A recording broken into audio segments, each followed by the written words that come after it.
Have you ever arrived at a moment in life where you understand, truly understand, that you are your own ultimate support system?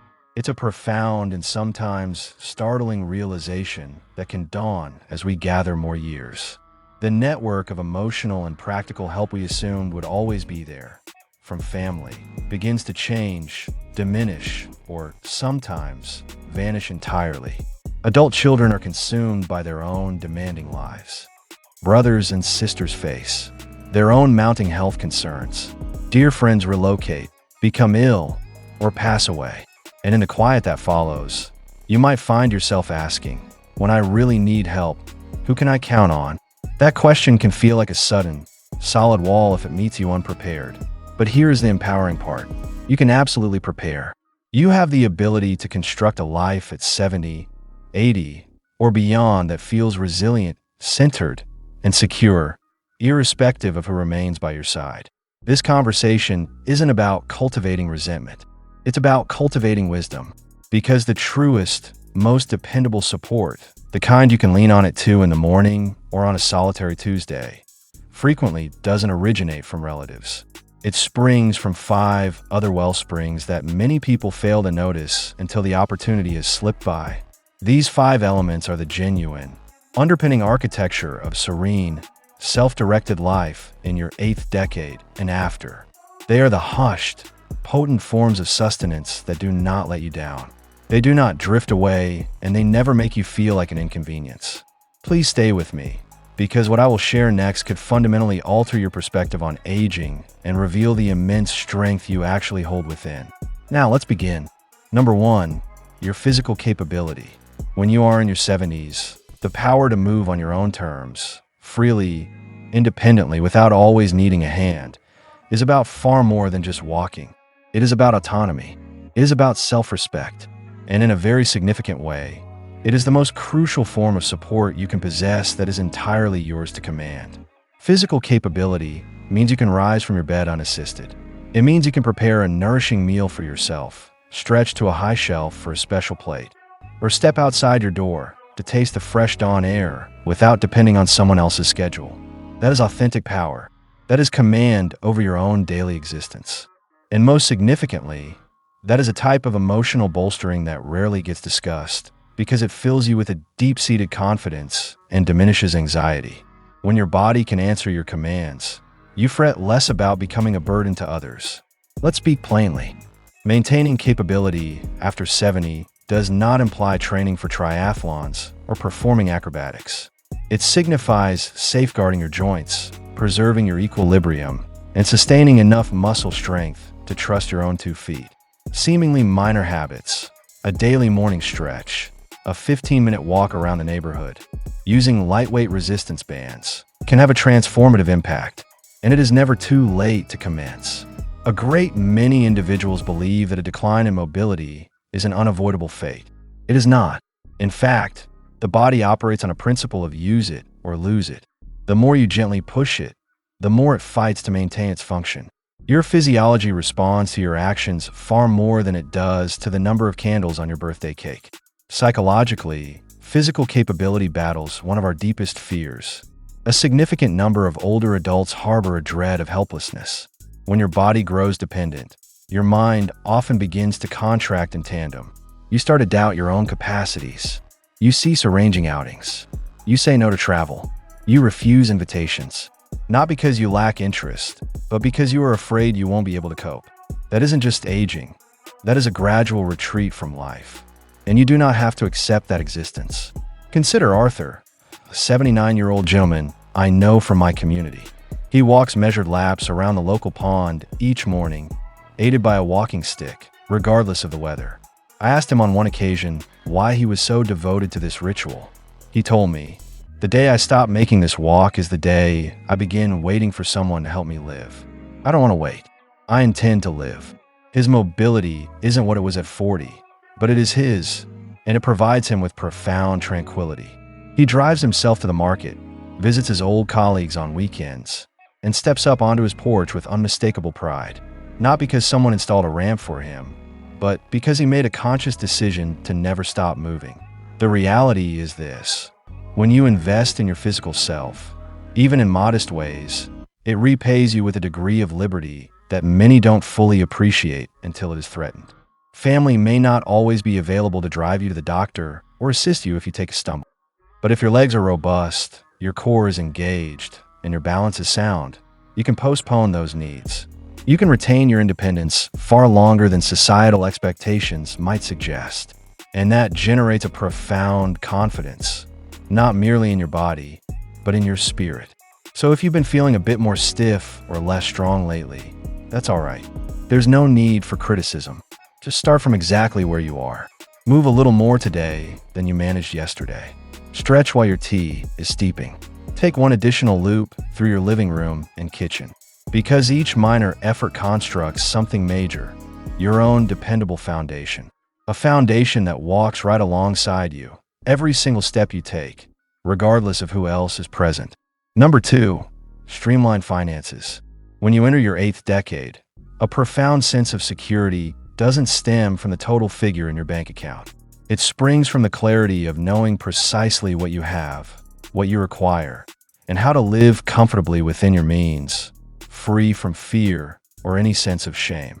Financial simplicity is one of the sturdiest supports you can lean on, and it's one of the few you can completely control without requiring permission or help from anyone else.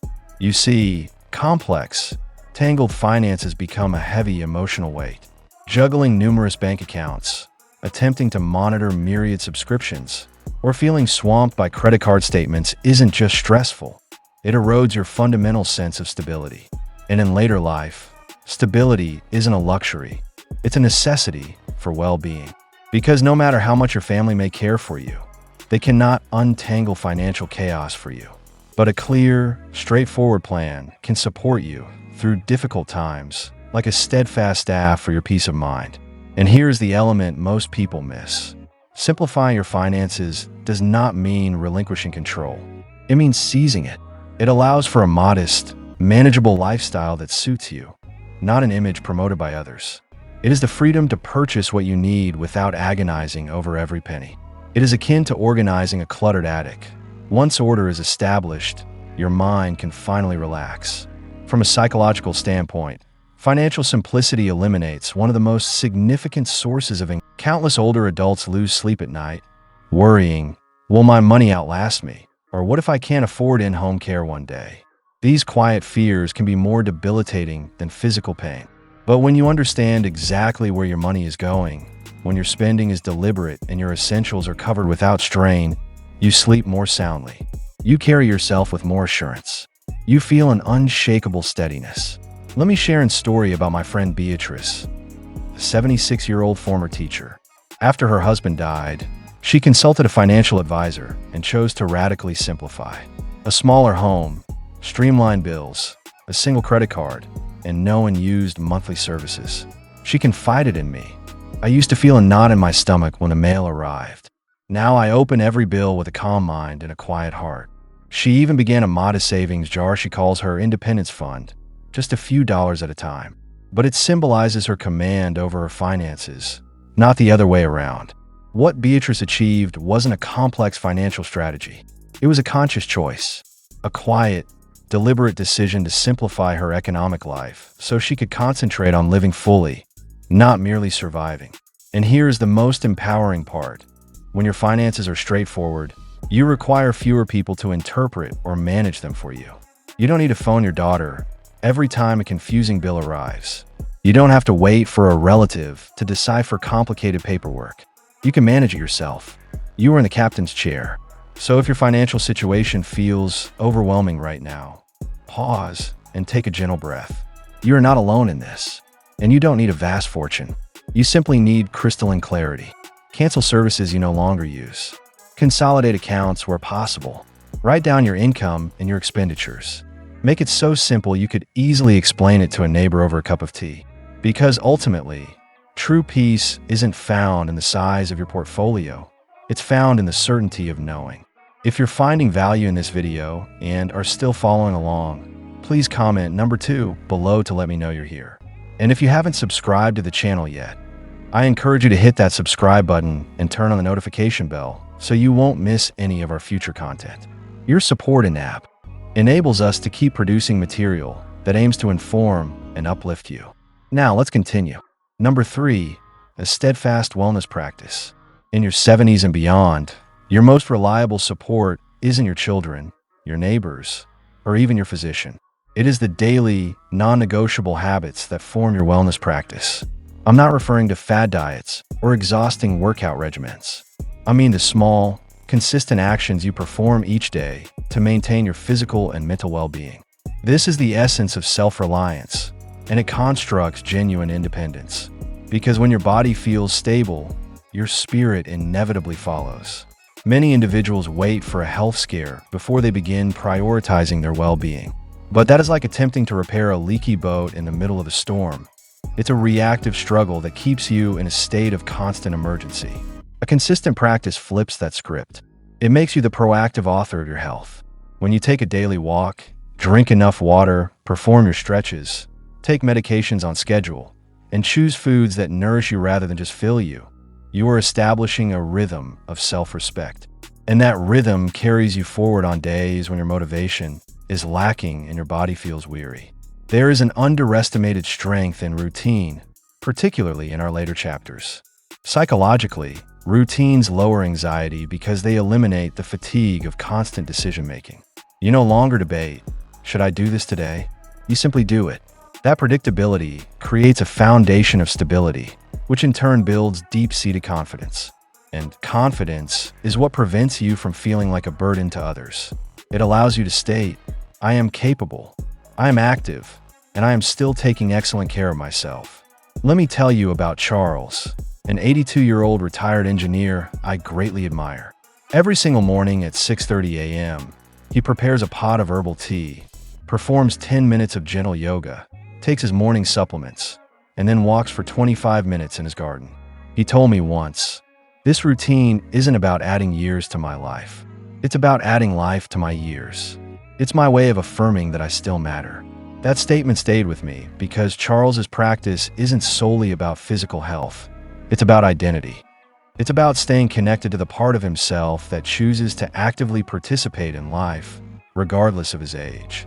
It's about staying connected to the part of himself that chooses to actively participate in life, regardless of his age. And here's something you might not immediately realize. When you have a solid routine, you inherently require less assistance from others. You are less likely to forget important medications, less prone to falls due to maintain strength and balance, and less likely to feel adrift during the day. It is like having a well-lit path through a dense forest. Even when the future seems unclear, your feet know the way because they've traveled this path every single day. That is real, tangible support, and it depends on no one but you. Certainly, some days will be more challenging than others. Your knees may ache, your energy might be low, or bad weather could keep you indoors. That is perfectly okay. Your practice should be adaptable, not rigid.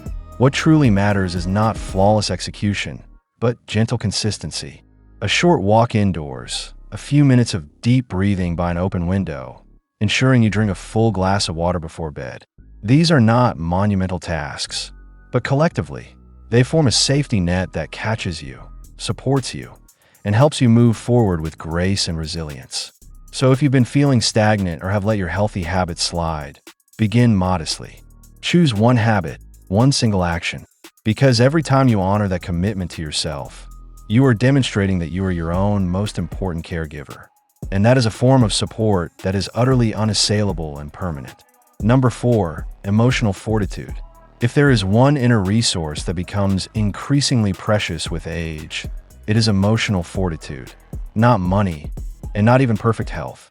Because when your emotional core is resilient, you can withstand nearly any storm, loneliness, grief, unexpected setbacks, and yes, even the deep disappointments that can sometimes come from family. Emotional fortitude is what allows you to sit in quiet solitude without feeling empty, and to confront hardship without being shattered by it. By 70, life has likely presented you with a share of loss, perhaps a significant amount.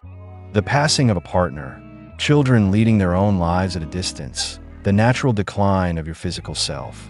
A common mistake is to believe that emotional strength means never feeling sadness or pain. That is not at all.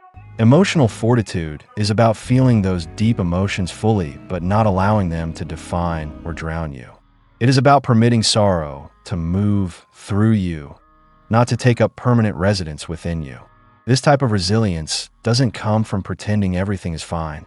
It comes from the quiet mantra, "This is painful, but I have the capacity to handle it." And each time you do that, each time you sit with discomfort without fleeing from it, you become less frightened of what the future may hold. That is incredibly powerful. That is true liberation. You are not relying on others to manage your grief. You are learning how to hold it yourself without letting it break you. Let me share an example. A remarkable woman named Dorothy, who is 77, lost her life partner 6 years ago and now lives independently. I once asked her, "What is it that helps you navigate the most difficult days?" She replied, "Every evening, I light a single candle. It's not a religious act, still here, but a ritual, and my light still shines. Some evenings I cry. Others, I simply sit in peace. But I always tell myself, you navigated today. You can navigate tomorrow." That small, consistent ritual is her method of acknowledging her pain without permitting it to consume her. That is the heart of fortitude. Understand that emotional resilience isn't only about surviving major tragedies. It is equally about managing the smaller, daily disappointments. When your daughter doesn't call, when a planned visit is canceled, when you can't do something that was once simple. If you collapse inwardly every time a small thing shifts, life becomes a series of painful setbacks. But when you possess emotional strength, you claim your freedom. You are no longer at the mercy of other people's choices or life's unpredictable changes. You remain steady because you consciously choose your response. From a psychological perspective, emotional fortitude actively rewires your brain. It assists in slowing down reactive thoughts. It teaches your nervous system to not escalate every small stressor into a crisis. It builds a foundational confidence that you can face the unknown and still be okay. And in our later years, when so much can feel uncertain, that is perhaps the most valuable gift you can possibly give yourself. Now, if you're wondering how one begins to build this fortitude, it starts with mindful awareness. Speak to yourself with the same kindness you'd offer a dear friend. Allow your feelings to exist without judgment, but don't grant them absolute power. Find small, grounding rituals, keeping a journal, spending time in a park, listening to a beloved piece of music. And remind yourself, frequently, that you have survived every difficult day life has presented so far. That is not a coincidence. It is a testament to your inherent strength. So yes, family may drift, health may fluctuate, but if your emotional core is resilient, you will continue to stand clear-eyed, steady-hearted, and anchored in the quiet knowledge that you are, and always have been, enough. If you're still watching and finding this content helpful, please comment number 4 below to let me know you're with us. And if you haven't subscribed yet, I highly recommend you do so and turn on the notifications so you never miss an upload. Your support is what allows us to continue creating content that aims to inform and inspire you. Now, let's proceed to our final point. Number 5, a personal framework of principles. There is something deeply anchoring about possessing your own clear set of values, particularly after 70. When the world around you seems to shift unpredictably, when people inevitably let you down, and when the future feels uncertain, your personal framework becomes your guiding compass. It reminds you of who you are, what you stand for, and how you choose to live, irrespective of external circumstances or the actions of others. Too many individuals in their later years experience a loss of direction because they have spent a lifetime fulfilling roles defined by others: the dedicated parent, the reliable employee, the supportive partner. But when those roles naturally recede, they can be left asking, who am I now? This is where a personal framework steps in. It declares, this is who I am, and this is how I live, whether anyone is watching or not. A strong personal framework might include principles like integrity, compassion, accountability, simplicity, or self-respect. These are not grandiose concepts designed to impress others. Their power is meant for you alone. When you live according to your own consciously chosen values, you cease needing external approval. You stop seeking validation from others. You are no longer shaken when someone disagrees with your choices, because your inner peace does not depend on their opinion. Let me tell you about Walter, a man I know in his early 80s. He once told me, "I live by 4 simple rules. I'm honest in my dealings. I waste nothing. I always return what I borrow, and I never go to bed holding a grudge." That's the entirety of my philosophy. And every day, Walter lives by this code. He is not a wealthy man. His family is small, but he carries himself with a rare and quiet dignity. Why? Because he possesses an unshakable understanding of his own character. His principles anchor him. Psychologically, a personal framework dramatically reduces regret. It simplifies your decision-making process. You don't lie awake at night pondering, "Did I do the right thing?" because you have already defined what the right thing means for you. It also builds immense internal stability. When life inevitably throws a challenge your way, you are less likely to panic. You can instead ask, "What do my principles guide me to do in this situation?" And that becomes your roadmap. Research in the psychology of aging indicates that older adults who live by a consistent set of personal values report higher overall life satisfaction, lower levels of anxiety, and even better cognitive function. Why? Because clarity inherently cultivates calm. When your life has a clear through line of integrity, it keeps you grounded and centered. But here is the most crucial part. Your values are yours alone. No one else must agree with them or even fully understand them. You are not required to justify them. You simply need to live by them. That is the source of their power. Whether it's rising early to watch the sunrise, refusing to speak ill of others, practicing generosity even when your means are modest, or remaining a lifelong learner, whatever principles resonate with your soul, cling to them. Let them guide you. Because when you can look into the mirror at 75, 85, or 95 and affirm, "I have lived according to my beliefs," that is the truest measure of success. That is authentic self-respect. And no one, not your children, not society, not the passage of time, can ever take that away from you. It is a form of support that never diminishes because it resides entirely within you. And in the final analysis, that is what this journey is truly about. Not being universally remembered, but being at profound peace with yourself. A personal framework provides that peace. It is not loud or boastful, but it holds you up quietly and faithfully when everything else is in flux. Final reflections. As we grow older, we often find ourselves contemplating who will truly stand with us when the light grows softer and the days become quieter. And the answer isn't always who we initially expected. Family, friends, even our own physical bodies can become less predictable over time. But that does not mean we are left with nothing. In fact, the further we travel, the more we come to understand that the most durable supports in our lives were never external to begin with. They were always internal, waiting for us to recognize and rely upon them. Perhaps it is the steadying force of daily rituals, the comforting rhythm that assures your mind and body of their own security and worth. Or maybe it is the fulfillment derived from small, personal pursuits, activities that make the hours feel purposeful and rich, even in solitude. These are not mere pastimes.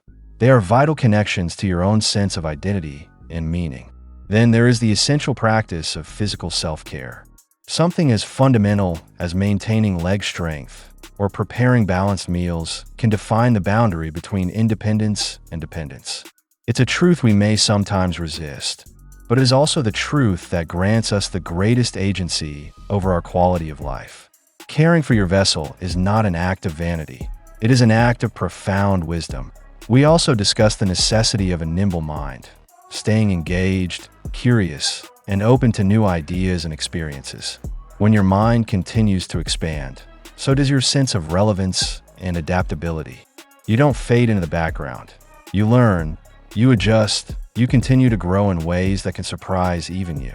And perhaps most powerful of all, we explored the strength of a personal framework, a code of values that defines your character, no matter who enters or exits your life. Later years, that is your inner compass, and ultimately find peace.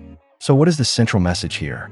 It is this: the most reliable support system after 70 may not be a specific person, but a particular mindset, a way of living deeply rooted in intentional habits, core beliefs, and daily practices that keep you steady amidst all of life's changes. It is about becoming the foundation for your own life. Because when you can stand firm on your own, you never truly feel alone. This inner strength is not merely a comfort. It is the ultimate liberation. Now, I offer you a gentle invitation. Sometime after this video concludes, take a quiet moment for yourself. Ask yourself, which of these supports do I already have firmly in place? And which one would I like to gently strengthen? Starting today, there is no need for drastic measures. All profound change begins with a single, quiet decision made in the privacy of your own heart. Thank you for sharing your time with us today. We truly value your thoughts and would love to hear from you. Please leave a comment below sharing one insight you gained from our time together and how you might incorporate it into your own life. Your perspective is important to us, so please don't hesitate to share. Reading your comments provides us with tremendous motivation and encouragement. If you enjoyed this video and found it useful, please like, subscribe, and share it with others. Your support is what allows us to continue creating content that aims to inform and inspire you. Thank you for watching, and we look forward to connecting with you in the next video.